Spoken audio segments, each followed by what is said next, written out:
know, this thing still makes me smile. It's a great car. This car's pretty loaded, got the power seats and all that stuff, and of course the 350 foot-pounds of torque, very impressive.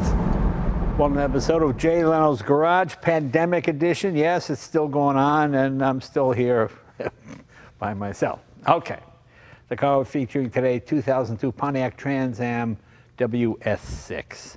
These are fascinating cars to me, and this is the best version. You know, I'll tell you why. Back in 2002, I was fortunate enough to be asked to drive the pace car at Daytona, which was Firebird. This is the last year of the Firebird. This is their swan song, and I think it's the best one they ever built.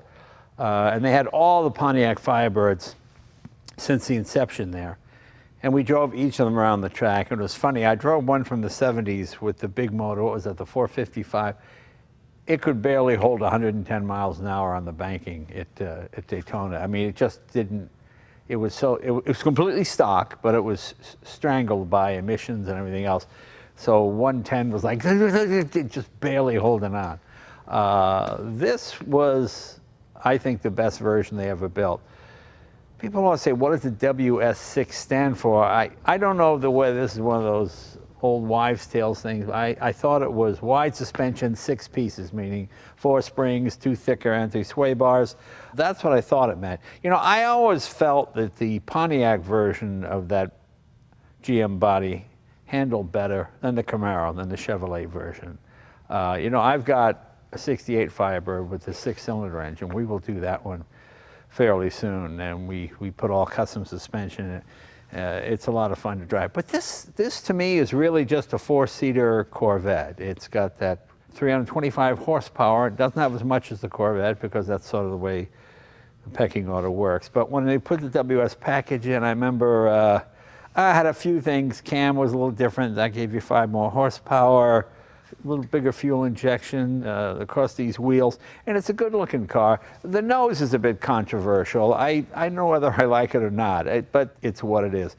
You know, anyway, when I drove the pace car, I think that year was yellow and green, horrible, just horrible. And, you know, they said, what do you want to drive the pace car? And I thought, well, just pay me in product. Oh, how about a Firebird? Okay, we'll give you one of the pace cars. I said, you know, it's so ugly. I can't stand the color. I said, just please, could I get like get one exactly like it with the ram air, all the options? And this thing is fantastic to drive. It really is. You know, it's so funny how with GM, their last version is always the best. You know, the Fiero, when it came out, it was kind of a grocery getter. The Iron Duke, that 4-cylinder engine that had in it, cast iron, it was nothing. But when they came out with that high performance version, boy, it was a good car. I mean, it was on its way to becoming even a better car, but then it just got discontinued. You know, GM had one 2-seater car, that was the Corvette. Thank you very much. But this thing, and I believe this is the fastest, if not the most powerful on paper, the fastest, best handling Firebird ever, certainly faster than anything built during the Bandit era, you know, all those cars, or the 455 or any of those. I think. I could be wrong here. But in real world driving, this is just a wonderful car. Wonderful car to drive. And as you can see, it still looks brand new. It's 18 years old, easy. Going to be 20 pretty soon. Come on, let me open the hood and show you what it's like under there.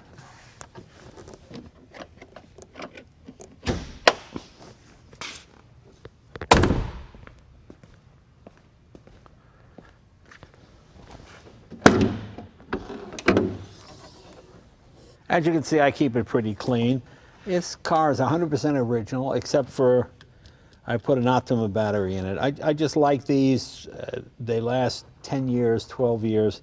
The great thing about Optimas, especially in classic cars, is they're sealed, so they don't give off any gas. You don't get, you know, corrosion up here. You don't get corrosion in the base. You don't get corrosion around all the connectors. So I just throw that in because I try to put one of these in every car I have, and this way I know they'll always work. But as you can see, 100% stock. Pretty cool car. This nose is, as I said, a bit controversial. I opted not for the giant chicken on the hood. Let's take a look at the trunk.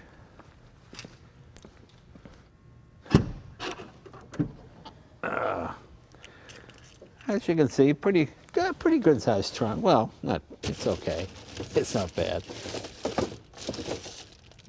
I've never even taken these out. These are just to cover, I guess, what you have back here. And the seat folds down. I don't think I've ever folded it down. But it really is like a four-seater Corvette, basically. It's basically the same motor as a Corvette with maybe 25 less horsepower. Nice interior in these. I like the interior. As you can see, pretty nice interior. This is an actual WS6. See, I've got it right here. See, there you go. See that? Look at that. WS6. Let's see what this has.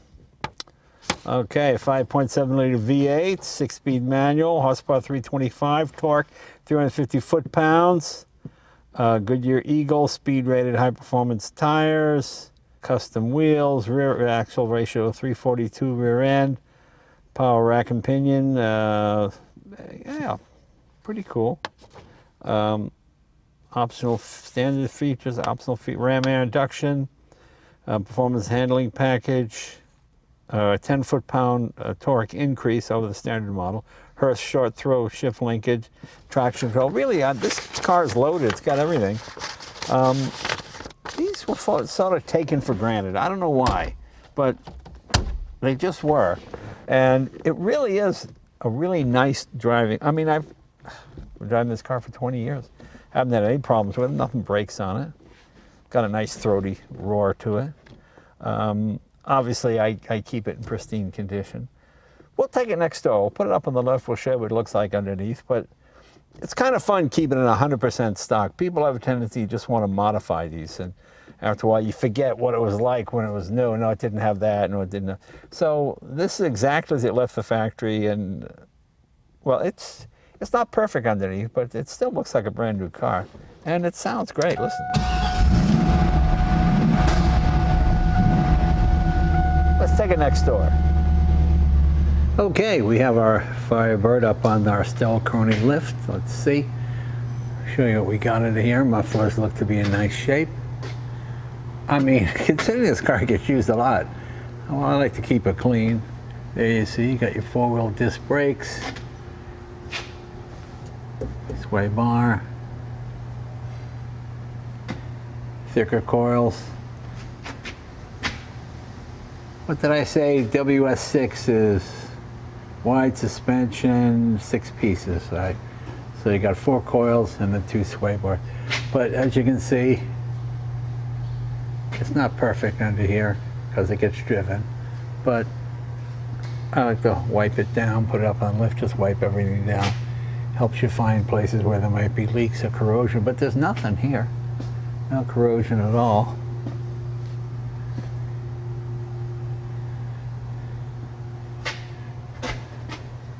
Transmission right there.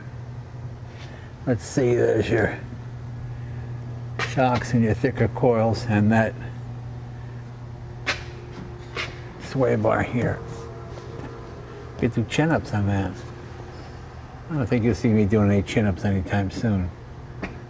Not with these arms and this chin, that's for sure. There's your disc brakes again. As you see, pretty straightforward. This is a 100% unmolested car, never been in an accident. Actually, it's never even been in rain, I don't think. It doesn't rain here in California. When it does, they take something else. But for 18 years of ownership, it looks pretty good, if I can modestly say that myself, as you can see.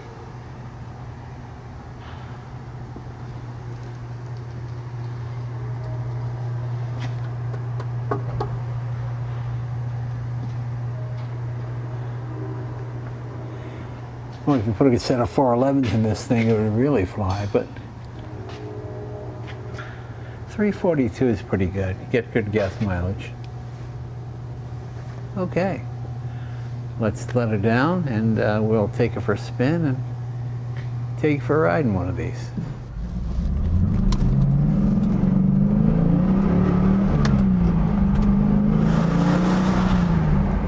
know, this thing still makes me smile. It's a great car.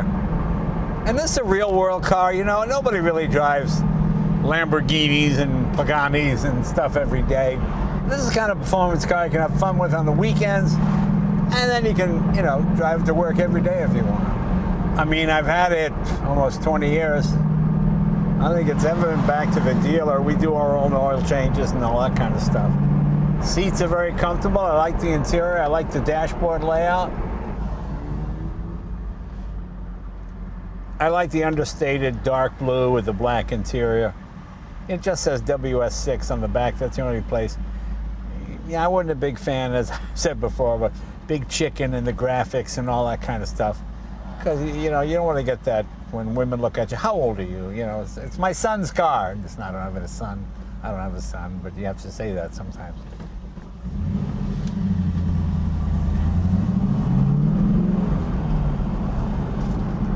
"350 foot-pounds of torque, very impressive."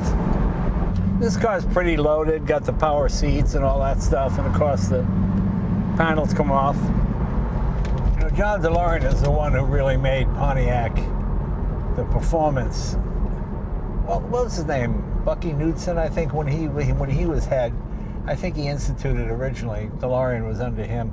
You know, the wide track and all the famous things Pontiac was famous for. Because Pontiac was mostly, it just was sort of an old man's car. It didn't really fit in. And they decided to make it the performance arm of General Motors with the GTO and some of the other models, the Grand Prix, the Catalina, all of those. And they were quite successful. They really were the performance arm of General Motors. That 421 motor was great. They used to win all kinds of drag races with them. And this is sort of the end of an era. I mean, this is the last and probably the best muscle car they built up, at least till 2002. Because it's a nice balanced package, you know. It's not disc in the front and drums in the rear. It's four-wheel disc brakes. You got the heavy-duty suspension, but not so heavy-duty that it's like a kidney punch when you drive it. I mean, it's quite comfortable. It just handles nicely.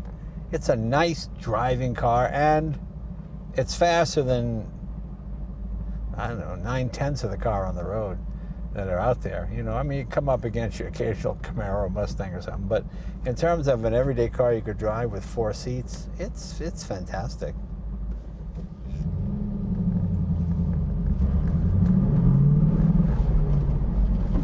I mean, this car is living proof that you can keep a car your whole life if you take care of it. I mean, it helps to have 198 other cars, but you know, I mean, I always use some of our products on the dashboard, you know, the stuff to preserve it, some of the detail spray. You know, those things all work they all work very well. You know, it keeps the vinyl from cracking, keep it out of the sun. Worst thing you do to any of these GM cars in this era is just park them in the sun, because then that dash cracks, and it's really not because it's an inferior product, it's just the fact that in California it'll get to be 145, 150 degrees on that dashboard. So you always want to use something to protect it.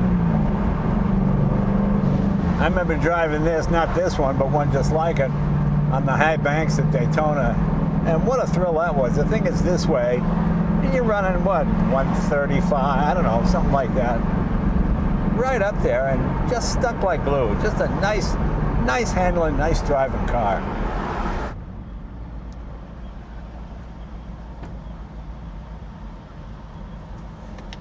The only thing that drove me nuts is when you put the headlights would pop up in this thing, then when you turn them off, they go gunk, you know, just like somebody dropped a bowling ball on the hood. It didn't harm anything, it was just a little too loud, you know.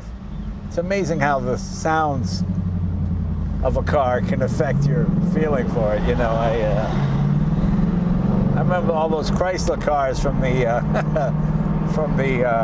early 80s, the K cars, even the minivans. Every time you turned on the turn signal, you press the turn signal, make it right now, crack. It was like breaking a chicken bone. It cracked. The thing would crack. It most annoying sound, a horrible sound.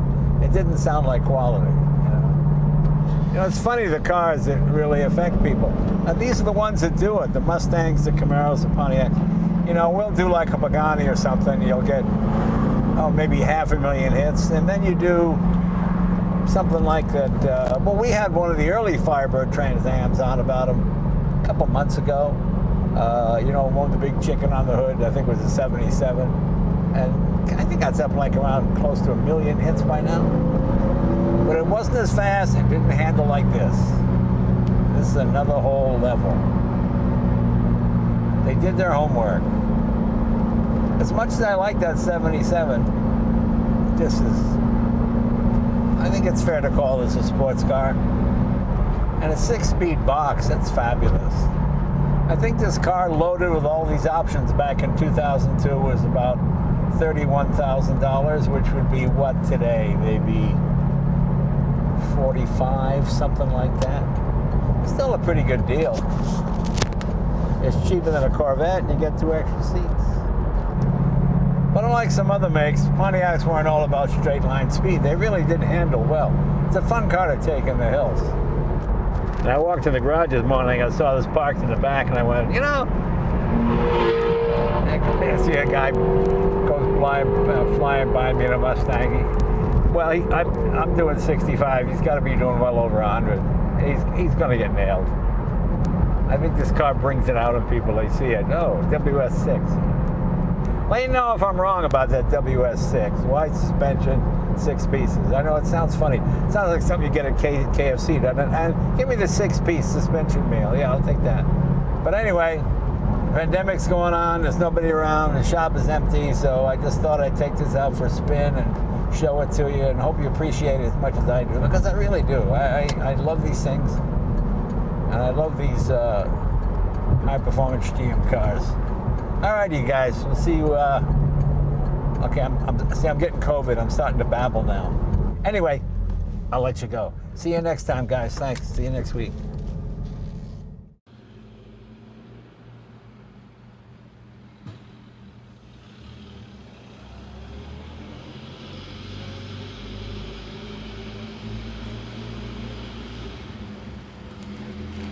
Mm-hmm.